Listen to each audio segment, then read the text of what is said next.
A topic that gets suggested a lot is how to make water. So in this lecture, I'm going to share with you my favorite water package that you can get for free because it's a hassle otherwise. And I'm also going to show you how to do some vertex painting to edit this stuff.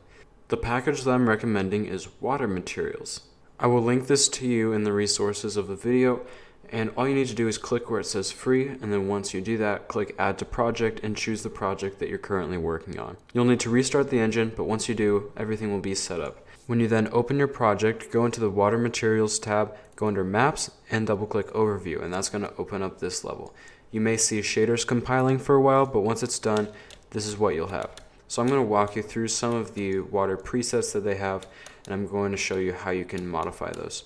So the first one is this material underscore ocean underscore cheaper. Now the reason why they have the cheaper at the end is they're talking about performance. There's a normal ocean material, but it's going to be more heavy on performance in this one. As you can see, this one still looks really good, but it's a lot more easy on the performance. And so this could be better for things like mobile games or even low-end computer games. And so first, I encourage you to just go and take a look through the different materials they have available.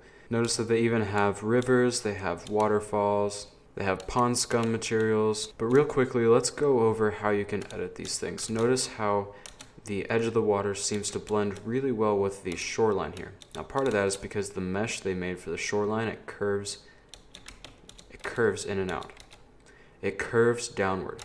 And so you're going to need to make a mesh like that to make a riverbed that looks exactly like this, and you will learn how to do that in the Blender 3D section. But something that often goes unnoticed is just the nature of how it connects with the surface here. And that's because they're using vertex painting. You'll notice under all of these titles they have vertex color descriptions. And so here's what vertex coloring is. It allows you to assign a color to each vertex of a mesh. And the way to visualize this is go into this second mode up here, it's paint mode, and everything might turn black, but if you go to unlit view mode, then you can see everything. And so right now, I'm viewing the red channel. Click this and change it to something else. The alpha channel, for instance, is a good example of what we're talking about. Here you can see what the alpha channel looks like right now. Now this is a texture that we can paint on with this brush right here. You can choose a paint color with this box right here. I'll just choose white, and an erase color with this box right here. Notice that you'll have to check which box you want to paint on. So right now, since I'm just talking about the alpha, I'm going to switch it to the alpha. So if I were to paint white all over this, you will see why it's imperative that we do some vertex painting. I'm going to go back into place mode and look what it's doing now.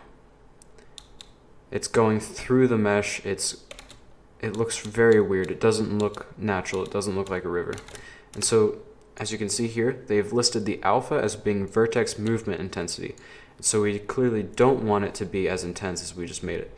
So I'm going to change the paint color. You can't just change it to black for this. For the alpha channel specifically, you have to go under this alpha slider and change it to 0.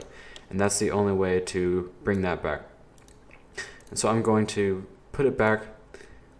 And it looks like we've got some on this back end here too. So I'm just going to get all of that and then go back to place mode.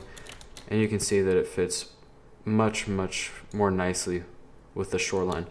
Now there's other channels too. As you can see, their red channel is about subtle wave normals. Their green channel is about heavy wave intensity. And their blue is about swap edge normals. And so if I preview those by going into color view mode, red channel, green channel, and blue channel, you can see that the red and green channels are unused. When they're completely black and they're supposed to be a color, that usually means they're not using them right now. But the blue channel is fully blue. And so if I were to completely change this color to yellow or something that is the opposite of what it's supposed to be, you can just see what the effects will be. But to do that, you'll have to make sure that you select the channel that you're going to be painting on. So I'm just going to click and drag, and then we can see in paint mode what it did. And as you can see, it looks like the only difference I can really tell is, notice these lines that are appearing on this side that don't seem to carry over to this side. But other than that, the difference doesn't seem to be major. And now the reason I'm explaining this to you is when you go and create your own rivers, you're going to want to make sure that they're smoothed along the edges. Otherwise, it won't look realistic. It'll just kind of look weird. One more example, over in this rapids, we can see that the green is foam density. And a lot of these are pretty self-explanatory. They've done a good job with that. So I'm going to go into paint mode, unlit view mode, and I want to preview the green channel. Okay, now I can see where the foam density is going to be, and I'm going to check the green channel for editing. Now, if I were to go and add a whole bunch of green, you would see that the foam becomes super intense right around the edges, which is not what you want. You want it to be you want the rapids to appear where the water is falling and maybe a while after that and have it fade off. But you don't want it to be right along the shoreline unless the shoreline is right near one of the waterfalls. If you want to put some of these in your own scene, I would recommend taking the actual object from this overview file, copying it, and then pasting it over into your other level like this. Something really useful about this is that it automatically generates foam when the lake or the ocean collides with an object. Anyways, that is my favorite water asset for Unreal users, so make sure to grab that if you're thinking about putting a river or waterfall in your scene.